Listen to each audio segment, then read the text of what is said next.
कहते हैं कॉलेज की दोस्ती और मोहब्बत अक्सर अधूरी रह जाती है। मेरी भी एक ऐसी ही कहानी है जो अधूरी रह सकती थी अगर मैंने उस दिन अपनी माँ की बात मान ली होती और अपने दिल की आवाज़ को दबा दिया होता। मेरा नाम राहुल है। जब मैं कॉलेज में नया नया आया था तो मेरा एक ही सपना था, अच्छे नंबर लाना और एक शानदार नौकरी पाना। हमारे घर के हालात कुछ ऐसे थे कि पापा बहुत पहले ही हमें छोड़कर चले गए थे। माँ ने अकेले मुझे पाला था और उनकी सारी उम्मीदें मुझ पर टिकी थीं। कॉलेज की फीस भरने के लिए भी उन्होंने कई लोगों से उधार लिया था। इसलिए मेरे दिमाग में प्यार मोहब्बत के लिए कोई जगह नहीं थी, या शायद मुझे लगता था कि नहीं थी। पहले दिन जब मैं कॉलेज की कैंटीन में बैठा था तो मेरा ध्यान कहीं और ही था। नोट्स बनाने की चिंता और अगले सेमेस्टर की किताबों का हिसाब किताब लगा रहा था। तभी एक आवाज़ मेरे कानों में पड़ी। अरे भाई, ये खाली जगह तुम्हारी है क्या? मैंने ऊपर देखा। सामने एक लड़की खड़ी थी जिसकी आंखों में शरारत थी और चेहरे पर एक मीठी सी मुस्कान। उसके बाल खुले हुए थे और वो बहुत सादगी से तैयार थी। मैं थोड़ा झेप गया। नहीं नहीं, मेरी नहीं है, तुम बैठ सकती हो। वो मुस्कुराई और मेरे सामने वाली कुर्सी पर बैठ गई। मैं प्रिया, फर्स्ट ईयर आर्ट्स। मैंने कहा, मैं राहुल, फर्स्ट ईयर कॉमर्स। उसने अपनी आंखें बड़ी की। कॉमर्स? तो तुम तो मैथ्स और इकोनॉमिक्स में धुरंधर होगे। मैं हंस दिया। धुरंधर तो नहीं, बस कोशिश कर रहा हूँ। बस यहीं से हमारी दोस्ती की शुरुआत हुई। प्रिया आर्ट्स की थी, मैं कॉमर्स का। हमारे सब्जेक्ट बिल्कुल अलग थे, पर कॉलेज कैंपस में हम अक्सर मिल जाते, कभी लाइब्रेरी में, कभी कैंटीन में और कभी कॉमन लेक्चर में। प्रिया बहुत बातूनी थी, जबकि मैं थोड़ा शांत। वो मुझे अपने दोस्तों से मिलाती और मैं कभी कभार उसे अपने नोट्स दिखा देता। धीरे धीरे हम दोनों एक दूसरे के लिए कॉलेज का सबसे पसंदीदा हिस्सा बन गए थे। याद है, एक बार कॉलेज फेस्ट था। सब बच्चे नाच गा रहे थे, मस्ती कर रहे थे। मैं वहीं कोने में बैठकर अपनी किताबों में खोया हुआ था। प्रिया ने मुझे ढूंढ निकाला। राहुल, तुम यहाँ क्या कर रहे हो? ये फेस्ट है, मेला नहीं कि तुम किताबों की दुकान खोलकर बैठ जाओ। उसने मेरा हाथ पकड़ा और मुझे खींचकर स्टेज के पास ले आई। नहीं प्रिया, मुझे ये सब पसंद नहीं। क्या पसंद नहीं? जरा मुस्कुराओ तो सही। जिंदगी में पढ़ाई के अलावा भी बहुत कुछ होता है। उस दिन प्रिया ने मुझे पहली बार खुलकर हंसना सिखाया।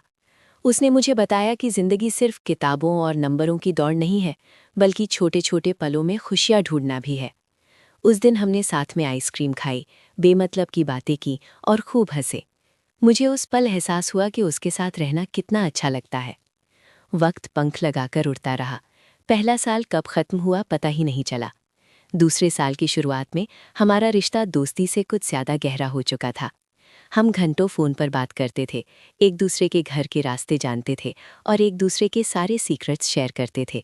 मेरे लिए प्रिया सिर्फ एक दोस्त नहीं थी, वो मेरी दुनिया बन चुकी थी।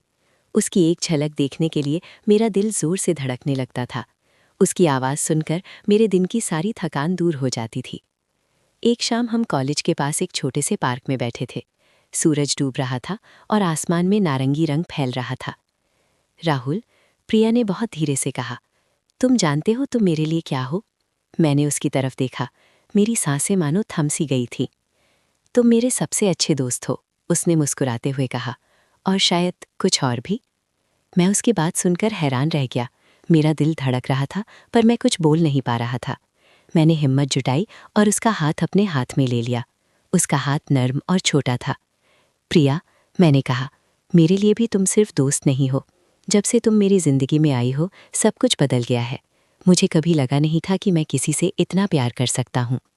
प्रिया की आंखों में आंसू आ गए। उसने अपना सिर मेरे कंधे पर रख दिया। उस दिन हमने एक दूसरे को अपनी दुनिया मान लिया था। ये हमारा कॉलेज का प्यार था, सच्चा और मासूम। हमारे कॉलेज के दिन प्रिया के साथ और भी खूबसूरत हो गए।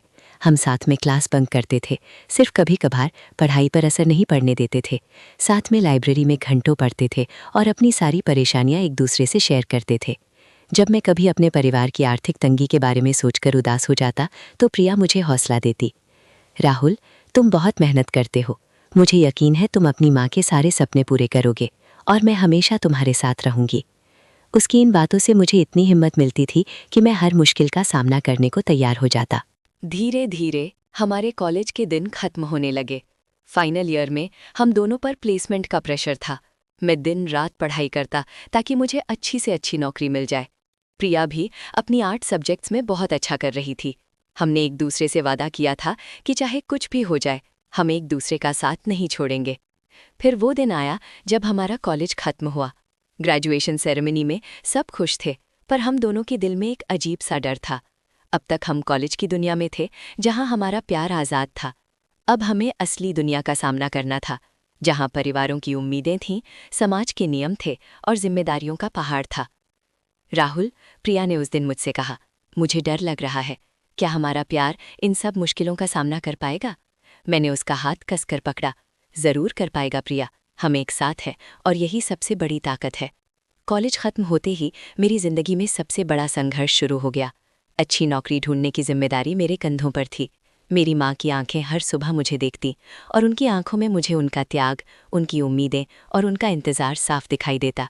मैंने कई जगह इंटरव्यू दिए, पर हर जगह रिजेक्शन ही हाथ लगा। कभी मेरा अनुभव कम पड़ता, कभी कोई और बेहतर उम्मीदवार मिल जाता। मेरी हिम्मत टूटने लगी थी। प्रिया हमेशा मेरा साथ देती। वो मुझे सुबह फ़ोन करके उठाती, नाश्ता करने को कहती और हर इंटरव्यू के लिए मुझे हिम्मत देती। जब मैं उदास होकर घर लौटता तो वो मुझसे मिलने आती। कोई बात नहीं राहुल, एक दरवाज़ा बंद होता है तो दूसरा खुलता है, तुम कोशिश करते रहो। उसके ये शब्द मेरे लिए संजीवनी बूटी का काम करते थे। एक दिन मेरी माँ ने मुझसे कहा, राहुल, अब तुम्हारी उम्र हो रही है। तुम्हारे पापा के जाने के बाद मैंने तुम्हें अकेला पाला है। अब मेरी भी इच्छा है कि तुम सेटल हो जाओ। मैंने तुम्हारे मामा जी से बात की है, उन्होंने एक लड़की देखी है तुम्हारे लिए। माँ की बात सुनकर मेरे पैरों तले ज़मीन खिसक गई। मैंने कभी सोचा भी नहीं था कि इतनी जल्दी ये बात उठ जाएगी। माँ, अभी नौकरी तो लगने दो, इतनी जल्दी शादी की क्या ज़रूरत है? मैंने बहाना बनाने की कोशिश की। नौकरी लगती रहेगी, पहले परिवार देखना ज़रूरी है। वो लड़की बहुत संस्कारी है और अच्छे घर से है, तुम्हें खुशी मिलेगी उसके साथ, माँ ने जोर देकर कहा। मेरी आंखों के सामने प्रिया का चेहरा आ गया। मैं उसे कैसे छोड़ सकता था? मेरा दिल अंदर तक हिल गया। मैंने माँ को कुछ जवाब नहीं दिया और चुपचाप अपने कमरे में चला गया। अगले दिन मैंने प्रिया को ये बात बताई। वो मेरी बात सुनकर थोड़ी देर चुप रही, फिर उसकी आंखों में आंसू आ गए। तो क्या राहुल, हमारा प्यार, हमारा सपना सब खत्म हो जाएगा? उसकी आवाज़ में दर्द था। नहीं प्रिया, ऐसा कुछ नहीं होगा। मैं माँ से बात करूँगा, मैं उन्हें समझाऊँगा। मैंने उसे दिलासा दिया, पर मेरे अंदर भी एक तूफान चल रहा था। माँ को समझाना मेरे लिए सबसे मुश्किल काम था। उनकी उम्र भर की तपस्या और उम्मीदें मेरे सामने खड़ी थीं। राहुल, मुझे तुमसे कोई शिकायत नहीं है, प्रिया ने कहा, पर मैं बस इतना जानती हूँ कि मैं तुम्हारे बिना नहीं रह पाऊंगी। हमने उस दिन घंटों बात की, पर कोई रास्ता नहीं दिख रहा था।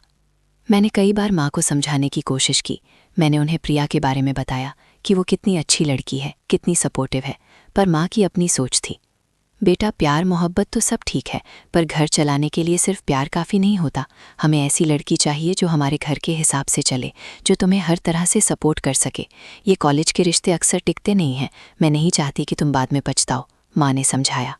माँ की हर बात में उनका डर और मेरा भला छुपा था। मैं जानता था कि वो मेरे लिए बेस्ट ही चाहती हैं, पर मेरे लिए प्रिया के बिना जीना नामुमकिन था। धीरे धीरे हमारे रिश्ते पर इसका असर पड़ने लगा। प्रिया मुझसे पूछती, राहुल, क्या हुआ? तुमने माँ से बात की, क्या वो मानी? और मेरे पास कोई अच्छा जवाब नहीं होता था। मैं उसे हर बार दिलासा देता, पर अंदर से मैं टूट रहा था। मुझे समझ नहीं आ रहा था कि मैं माँ के सपनों को पूरा करूं या अपने प्यार को चुनूं। ये मेरी ज़िंदगी का सबसे मुश्किल फैसला था। इसी बीच मेरी किस्मत ने एक और खेल खेला। मेरी माँ की तबीयत अचानक बहुत ख़राब हो गई। उन्हें हॉस्पिटल में एडमिट करना पड़ा। डॉक्टर ने बताया कि उन्हें दिल की बीमारी है और उन्हें बहुत जल्दी ऑपरेशन की ज़रूरत पड़ेगी। ये खबर सुनकर मेरा पूरा परिवार सदमे में आ गया। ऑपरेशन का खर्च बहुत ज़्यादा था और हमारे पास इतने पैसे नहीं थे। मैं टूट चुका था। एक तरफ नौकरी नहीं थी, दूसरी तरफ माँ की बीमारी।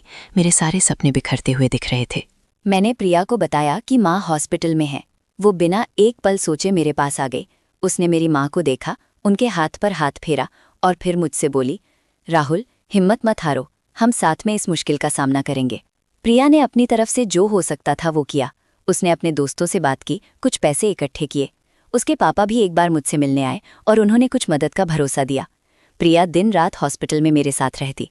वो मेरी माँ के लिए खाना बनाती, उनकी दवाइयों का ध्यान रखती और मुझे भी हिम्मत देती। जब मैं कभी थक कर सो जाता तो वो मेरी माँ के पास जागती रहती। वो सिर्फ मेरी गर्लफ्रेंड नहीं थी, वो मेरे परिवार का एक हिस्सा बन चुकी थी। मेरी माँ की तबीयत धीरे धीरे सुधर रही थी, पर ऑपरेशन के लिए पैसे अभी भी कम थे। एक दिन प्रिया ने मुझसे कहा, राहुल, मेरे पास कुछ जेवर हैं जो मेरी नानी ने दिए थे, मैं उन्हें बेच देती हूँ। जो पैसे आएंगे वो ऑपरेशन के काम आ जाएंगे। मैं ये सुनकर हैरान रह गया। प्रिया, तुम पागल हो गई हो क्या? ये तुम्हारे नानी के जेवर हैं। राहुल, इस वक्त तुम्हारी माँ की जान ज़्यादा ज़रूरी है। जेवर तो बाद में भी बन जाएंगे। ये मेरी छोटी सी मदद है। उसने मेरी बात नहीं सुनी और अपने जेवर बेचकर पैसे ले आई। प्रिया के इस निस्वार्थ मदद ने मेरे परिवार का दिल छू लिया। मेरी माँ, जो अभी तक प्रिया को सिर्फ एक कॉलेज की लड़की मानती थी, उनकी आंखों में भी प्रिया के लिए इज्जत और प्यार आ गया था। उन्हें एहसास हुआ कि जिसे वो सिर्फ कॉलेज का प्यार समझ रही थी, वो लड़की तो उनके बेटे के लिए अपनी जान तक देने को तैयार थी। ऑपरेशन सफल रहा, मेरी माँ ठीक होने लगी थी। मैं प्रिया का एहसान कभी नहीं भूल सकता था। जब माँ को हॉस्पिटल से घर ले आए तो प्रिया भी उनके साथ आई। माँ ने अपने पास बुलाया और उसका हाथ पकड़कर कहा, बेटा प्रिया, तुमने मेरे लिए जो किया है वो कोई अपना भी नहीं करता। मैं तुम्हें कभी गलत समझती रही, पर तुम तो मेरे बेटे से भी ज्यादा उसकी परवाह करती हो। प्रिया की आंखों में खुशी के आंसू थे। उसने माँ के पैर छुए। उस दिन मैंने अपनी माँ के सामने खुलकर प्रिया से अपने प्यार का इजहार किया। माँ, मैं प्रिया से बहुत प्यार करता हूँ। ये सिर्फ मेरी खुशी नहीं, मेरी पहचान है। इसने हमारी सबसे मुश्किल घड़ी में हमारा साथ दिया है। मुझे इसके बिना अपनी जिंदगी की कल्पना भी नहीं कर सकता। मेरी माँ ने मुस्कुराते हुए कहा, बेटा, अब तुम्हें किसी को समझाने की ज़रूरत नहीं है। मैंने अपनी आंखों से देखा है कि प्रिया कितनी अच्छी है। मुझे अब कोई एतराज़ नहीं है। मेरी आंखों में भी खुशी के आंसू आ गए। मुझे लगा कि मैंने दुनिया की सबसे बड़ी जंग जीत ली है। कुछ ही दिनों बाद मेरी एक अच्छी नौकरी भी लग गई। शायद ये माँ और प्रिया के आशीर्वाद का फल था। हमने प्रिया के घर जाकर उसके मम्मी पापा से बात की। प्रिया के मम्मी पापा पहले से ही हमें जानते थे और प्रिया की खुशी में ही उनकी खुशी थी। उन्होंने भी हमारे रिश्ते को स्वीकार कर लिया। आज जब मैं अपनी ज़िंदगी को देखता हूँ तो मुझे एहसास होता है कि कॉलेज का वो प्यार कितना सच्चा और मजबूत था। वो सिर्फ एक आकर्षण नहीं था, बल्कि दो दिलों का ऐसा बंधन था जिसने हर मुश्किल का सामना किया। प्रिया ने मुझे सिर्फ प्यार करना नहीं सिखाया, बल्कि ज़िंदगी की हर चुनौती का डटकर सामना करना भी सिखाया। उसने मुझे बताया कि प्यार सिर्फ खुशी के पलों में नहीं, बल्कि मुश्किल वक्त में एक दूसरे का हाथ थामे रखने का नाम है। आज हमारी शादी को कुछ साल हो गए हैं। हमारा एक छोटा सा प्यारा बच्चा भी है। जब मैं उसे देखता हूँ तो मुझे अपने कॉलेज के दिन याद आ जाते हैं। मुझे याद आता है कि कैसे एक कैंटीन में हुई छोटी सी मुलाकात ने मेरी पूरी ज़िंदगी बदल दी थी। माँ अब प्रिया को अपनी बेटी से भी ज़्यादा प्यार करती हैं। हमारा घर अब पूरा हो गया है, प्यार और सम्मान से भरा हुआ। सही कहते हैं, प्यार में ताकत होती है। अगर आपका प्यार सच्चा है तो वो हर मुश्किल, हर चुनौती और हर सामाजिक दबाव से जीत सकता है। बस ज़रूरत है तो विश्वास की और एक दूसरे का हाथ थामे रखने की हिम्मत की। मेरे कॉलेज के प्यार ने मुझे एक पूरी ज़िंदगी दे दी, एक खुशहाल परिवार दे दिया। और मैं आज भी उस दिन का शुक्रिया अदा करता हूँ जब प्रिया ने मुझसे पूछा था, अरे भाई, ये खाली जगह तुम्हारी है क्या? क्योंकि वो खाली जगह सिर्फ कुर्सी की नहीं थी, वो मेरे दिल की भी थी, जिसे प्रिया ने आकर भर दिया था।